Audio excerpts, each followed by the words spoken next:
દેખ મારા ભાઈ, તું એવું ક્યારેય ના વિચારતો કે તારી જોડે ઘણોય સમય છે. આ ભરતી નહીં તો તું આવતી ભરતી કરી લઈશ. હું તને મારી વાત કરું તો મેં જ્યારે પહેલી ગુજરાત પોલીસની તૈયારી ચાલુ કરીને ત્યારે હું પણ એવું જ વિચારતો હતો કે મારી ઉંમર ઘણી નાની છે અને આ ભરતી નહીં તો આવતી ભરતી તો હું કરી જ લઈશ. મારી પણ જોડે ઘણો સમય છે એવું હું પણ વિચારતો હતો.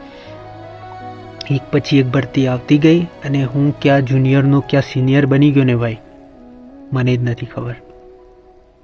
તો મારો તને કહેવાનો એટલો જ મતલબ છે કે જો તે આ ભરતીમાં તૈયારી ચાલુ કરી હોય ને તો તું એવી રીતે કરજે કે આ જ તારી છેલ્લી ભરતી છે. નહીં તો તું ક્યારે જુનિયરથી ક્યારે સિનિયર બની જઈશ ને ભાઈ, તને પણ નહીં ખબર પડે. અને મારી જ જેમ તું એક સમયે ક્યાંક બેસીને રડતો રહીશ કે ઉંમર જતી રહી, આટલા વર્ષો જતા રહ્યા, કંઈ ના થઈ શક્યું. મારી ભૂલો પરથી તને શીખવું છું અને સલાહ આપું છું ભાઈ. બહુ જીવનમાં ભટક્યો છું, બહુ હાર્યો છું, બહુ રોયો છું, એટલે તને કહું છું, માની લેજે મારી વાત.